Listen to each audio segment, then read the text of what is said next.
We had to look plans. Our domestic violence people had a conflict and couldn't be here, so our IT department graciously decided to help me out yesterday at like 4 o'clock. So Nate is going to present on internet safety and some computer safety things, and if you have questions, let him know. At the very end, Diane will wrap up, and she'll have a couple announcements. I got this error one day. It said the server found your request confusing and isn't sure how to proceed. Usually that's what a lot of you feel like saying to your computers. So we're here to help you. We are a resource for the county. We're a resource for you guys to help you guys get your jobs done. I'm 2 minutes into this. I asked Jenica how long this needed to be. She said, you have an hour. I said, it won't take that long. So we'll go through a bunch of things, and then I'd like you to talk about some of this, and hopefully can help you understand a little bit more what's going on and how to prevent getting into a bad situation. Went to a Chinese restaurant a few months ago, and this was actually my fortune. It says, avoid compulsively making things worse. And I thought, man, how do you know me so well? And who considers that a fortune anyway? Avoid making things compulsively worse, or compulsively making things worse. Well, that's kind of the motto for how we are dealing with our computers in this day and age is things are going to happen. Now, if I get my head under a hood and try to fix a car problem, I will make things worse. I will cost myself a lot more money and a lot more aggravation. So I just don't even bother. And for some of you, computers are the same way. And so I'm glad that I've got mechanics. I'm glad that there's someone who knows how that car talks, because I don't. So I'm going to start with some things that your IT guy wants you to know. These are some things that you might not know, but you should know about how we see things. And the more you understand how we see things, the better we'll get together and be able to interact. First of all, I know this sounds more like Keith than it does me, but don't argue. We're here because we're a resource and we have a certain amount of knowledge in a certain area. Just, if you think you know the solution, don't argue with me if I tell you it's otherwise. There's 12 ways to do stuff. Maybe your solution would have worked, but my solution's what I've been trained in, and I know the steps along the way and the outcome. The thing, and I think a lot of you law enforcement people to this one, don't lie about what you did. We'll find out. So if you have a problem on your computer, say, hey, I was trying to do this and this happened, instead of saying, I didn't do anything, because we'll figure it out. Problems because things happen. So don't lie. Just tell us what you think happened. It helps us, give us the clues to sort out what was going on along the way. I know this sounds really big-headed. IT might be awesome and powerful, but even we have some limitations. If a hard drive crashes, for enough time we could send it out and recover the data, but is it really worth it? Odds are you should have been putting it on the network drives. It should have been backed up. If it's important stuff, there's going to be a point of diminishing returns. When we're working on something, and I'll give you an example a little bit later when we talk about Jenica, there's a point where you just start over. You just need to pull the hardware and start fresh. Another thing that is good for you guys to know, and I actually haven't had this big of a problem in this environment, but not everything that you report to us is urgent. We have a lot of departments and a lot of personnel that we support, and we have our own projects that we're trying to do when we're not fixing something that's broken. And so if you tell us something's really important, so are everybody else. And it's not that we don't believe you, but we kind of have to prioritize and sort out in our heads how important is it. You guys, law enforcement, you understand authority. And so, there are times when a commissioner might say something's important, and we all know it's not, but that commissioner's going to get preferential treatment. Just the way it goes. We have a help desk, and most of you know that, and some of you use it. If you submit a ticket, we've all got multiple devices that we get notification of that ticket on. and it's tracked. All three of us can see that ticket, see what's going on. We can see who's worked on it, what they've done. We can see what the problem was. If you call my desk and leave a voicemail, I'm not going to get that message until I'm back to my desk and I'm done working on whatever it was I was working on, and I happen to notice that the little light's on. So if you send a help desk ticket, odds are you're going to get service resolution a lot quicker. The documentation in that is really nice because if I end up being sick, they can take off where I left off, vice versa. It's just nice to see a record of what the problem is and who's worked on it. And last, we can do most of the things that you think we can and even more, but we don't. We can see all your email. We can see every file on your computer. We can see who you've chatted with and what you've said on instant messaging, but we don't. We got other things to do that are more important, a lot funner. We don't do that until someone in authority comes to us and says, there's a problem. We need to track, look at, whatever, this person. And then that's all handled. Luckily, that gets dictated by a department head, an elected official, and I get told what to do. I, on the spur of a whim, decide to see what Corey Barton has on his computer. I could care less. Okay, I have a little video here. This is things that you will never hear people in our profession say.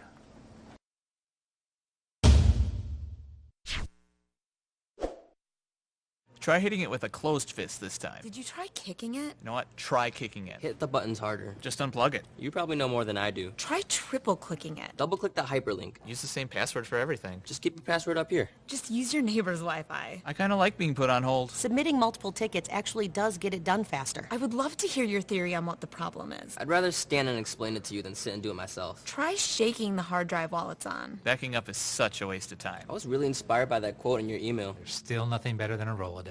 Printers just seem to always work. I love Windows. I like to think of it as the blue screen of life. I miss dial-up. I miss dial-up. There's still plenty to do even when the internet goes down. Best Batman? Val Kilmer. Star Wars?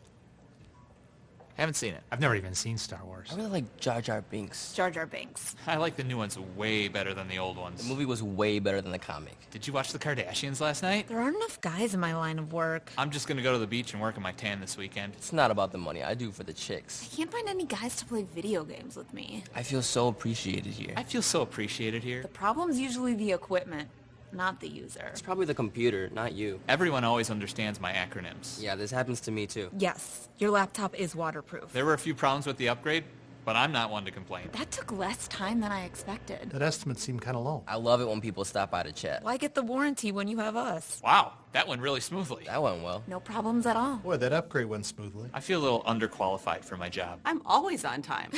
No, thank you. Well, thank you for saying that. Bye-bye. Thanks for being so patient. I just had the nicest conversation. Well, see you at the gym.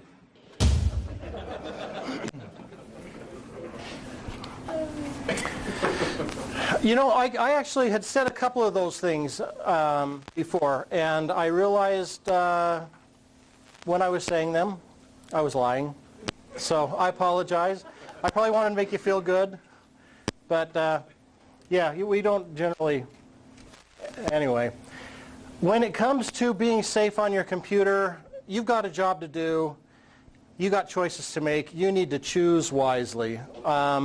Say you had to download something to run a program to get something done. The internet is full of stuff, and you are going to see banners and links and places to click. Don't be click happy. Look at the page. Look at how it makes you feel. Again, those of you in law enforcement, you kind of get a sixth sense about when something doesn't feel right. The rest of us, we have it with our everyday lives. If you get a phone call and they're asking you questions and it just doesn't feel right. We all know the mail that we get at home in the mailbox. You know, you won a free cruise. Yeah, right. That doesn't feel right. The internet is loaded 10 times worse than day-to-day life. But we've got jobs to do. We'll have to go online and do things. Choose wisely, and it will help not to make things worse. I've got a couple examples of things that happen regularly here. First one is Adobe Acrobat. They update that sucker every 2 weeks. And so when you click on that and say update, because it will keep reminding you until you update, you get this screen. Now, in the middle here, optional offer, there's a checkbox, install McAfee Security Scan. No, you don't want McAfee Security Scan. It's just something on your computer that's going to slow it down. McAfee's a great business, but that security scan, if it finds a virus, all it's going to do is tell you, hey, go over to this place and download and buy our software. We have scanning software on the network level. We have scanning software on all of your PCs. You don't need it. So as you go and do a download or an install, pay attention to the questions that are asked. It's really easy just to hit the next button and be done. But look for checkboxes, look for things like that, and say no, take it off. It's just going to be one less thing on your computer to slow it down. Another one is Java. Java is updated constantly. It's ridiculous. Same thing. Set Ask as my default search provider. Set ask.com as my browser homepage and tabs page. You don't want that. And it gives you a toolbar. You don't want another toolbar. Toolbars generally do you no good. Some people like a particular toolbar, and one is fine if it's a reputable one. But again, when you're doing the install, just untick those and hit next, and you're off and running, and you're going to keep your computer cleaner, and you'll be a lot happier. Again, you will avoid compulsively making things worse. They found the limit to how many toolbars Internet Explorer can handle. I guess it's about 17.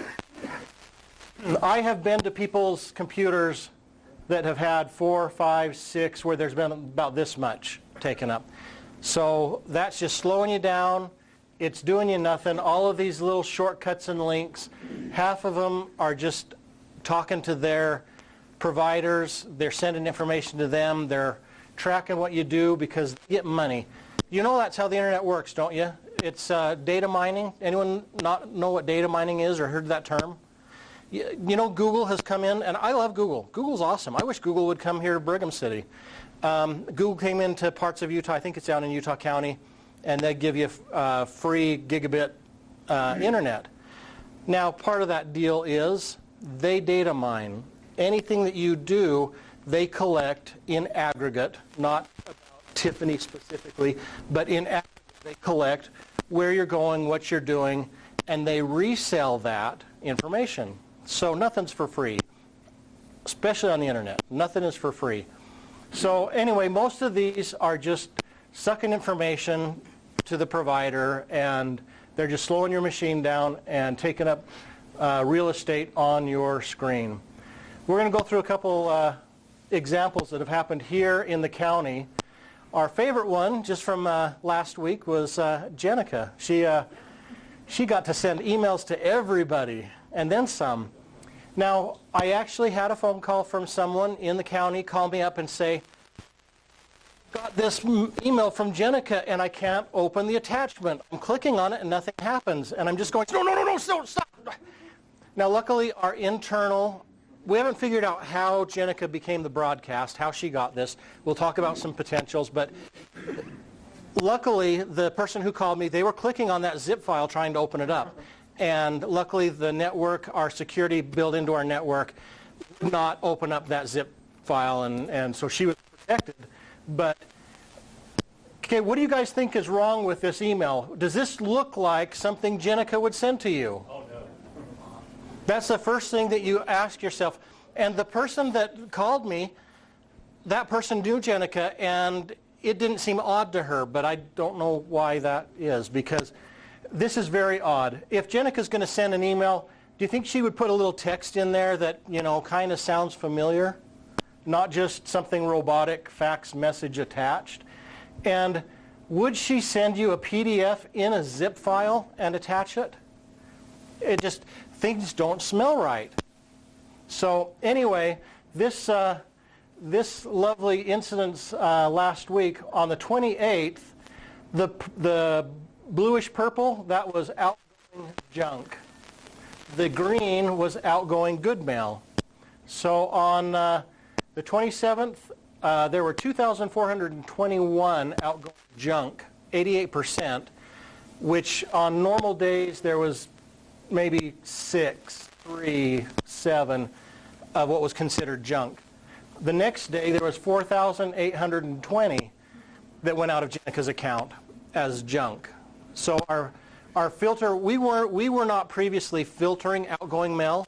We didn't really see much of a need. We didn't have spammers in-house and stuff.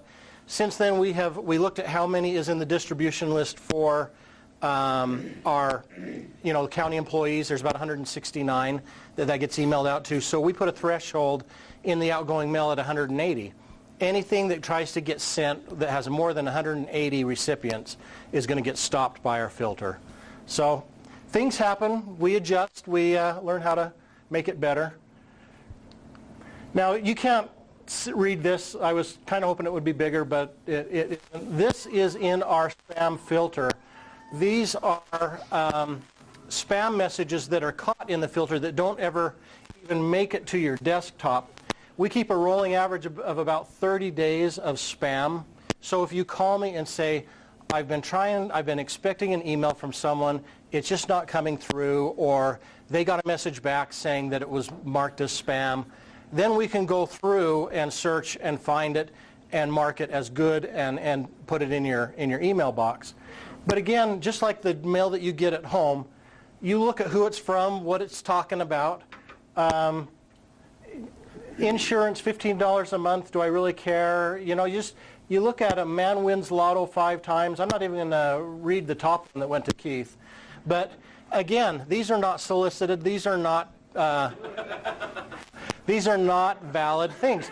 So our system luckily strips it out. Now in our last 30 days, we have in there 82,328 junk mail that just last 30 days. And that 30 days ago will roll off and one more day will get added on. So it's just kind of a rolling sum of them. If it's more than a month out, we won't be able to get it for you. You can just always email the person and have them send it back to you. That's always a good thing. When something is suspicious like Jenica's email, the first thing that person who called me should have done was not call me, but call Jenica and say, hey, Jenica, I got this email from you and I can't open it. And she would have said, hey, yeah, sorry about that. So if you get something from someone and you think it's odd, contact them, call them, just verify. They say that for banking as well. If you get a phone call from your bank, you'll want to call the bank back and verify that they're actually soliciting you or requesting information. They don't generally do that. And they sure don't do it through the email and tell you to go to a website. So if you get something like that, you call up your financial institution and say, hey, I received this, I got this call, and 99% of the time they'll say, yeah, that's not us. Nate, Yes. for emails, is it true that an email message can't hurt your computer, but it's always the attachment? Yep, and we'll talk about that in just a second, but that is exactly true. An email comes in, you're still fine. An email wants you to do something. They want you to click, download, unzip, execute, something. This was inbound mail, good versus junk.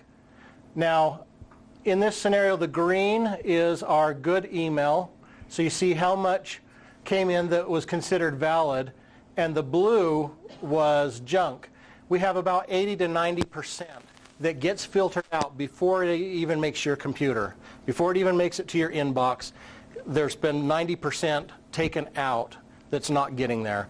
So when you call us and say, man, I'm getting a lot of junk mail, odds are we'll say, oh, it sucks. Goodbye. It's already working. If we start to see patterns, specific patterns, then we can go in and tweak to kind of remove some of those patterns. We try to err a little bit on the side of making sure that you get the important email that you guys need to do your job, and that means you sometimes get some email that you shouldn't. So there's no 100%, there's no guarantee, but The older your email address is, the more it floats out there in the internet, cloud, and the more that you will receive junk mail. I've been here almost 15 years. I get the junk mail summary, you probably get those too. I get about 250 in that junk mail summary every day. Now, if I thought I was really important, I would go through that, but I'm not that important. 250 of those are junk. If there was one that I was missing, I would contact the person I was expecting it from, or they would contact me saying, I've been trying to send you. It's just too time consuming to go and look at 250, even line by line. Now that's a good thing to have. It's, you know, you might be expecting an email and you're wondering why you're not getting it, and then you can go through and take a look. And if you're in the building, if you're part of the network, meaning you're not a patrol officer out in a car, and that might change over time as we integrate that to the network a little bit more, there is a way that you can click to release that into your email yourself without calling us. Sometimes that works better than others. It works really well in-house, but out of the network, not so much.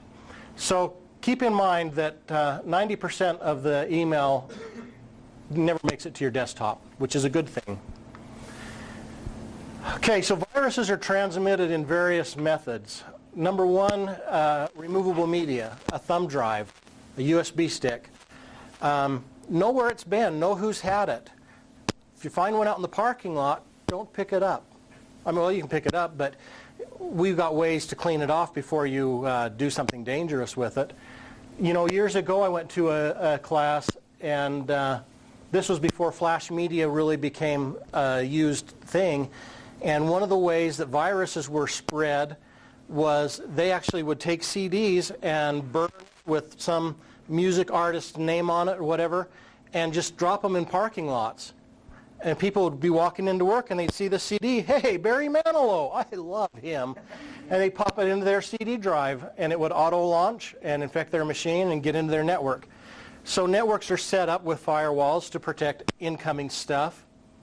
Now, sticking a CD in your drive, you have a lot less protection because you're already internal. So sticking a thumb drive in your computer, and we have ways of turning that off, but why would we? You got to do your jobs. You've got work that you have to do. So know where the thumb drive came, know where it's been. If your kid's been using it at home, scan it. Kids are not quite that attuned yet, and you know, kids, on the side, I have worked on more people's computers that their kids have messed up than I can count. Now, the way you scan it is you can pop a thumb drive in your USB port and nothing's going to happen. It'll recognize the drive, and then what you do is you right-click on that drive, and there's an option that says Scan with Sophos Antivirus.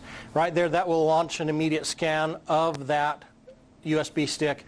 It'll clean it, and you'll be off and running. If anything comes up and you have some questions, you can call us. We'll walk you through it. We can remotely log into your computer and help you out. So removable media is the first one. Downloading stuff off the internet is the next one of where viruses come from. Again, know where you're going, know where the downloads that you're choosing are coming from. Just be wise in what you choose. And the last one is email attachments or links, and this is exactly what Russ says. The purpose in the email is to get you to click on a link or go to a website. They want you to do something that then will allow your computer to be infected.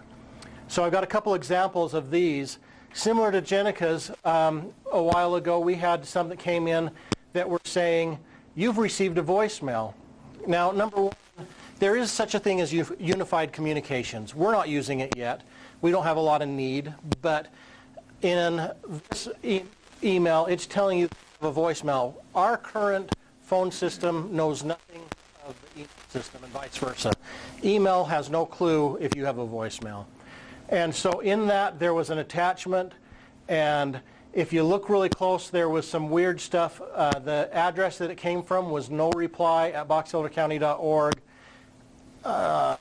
That's no reply is usually just a box that's not monitored, but we don't use that. again, it feels suspicious, and so what you do is you call up Keith or Aaron. Another thing that was about this, or me, in the two, Aaron Boyce, you guys know who Aaron Boyce is? He was a Brigham City employee. Aaron Boyce, me, Keith, and then Aaron all got this email. Now, why would we all get the same email saying that we had a voicemail? Voicemails don't go to all four of us. They don't go to Brigham City and us. So again, just kind of look at stuff, and things don't make sense, start asking questions. Another one was this email from USPS, the Postal Service, the post office. And the first interesting thing was it came from an address, pickapig.de. DE is a German domain for companies in Germany.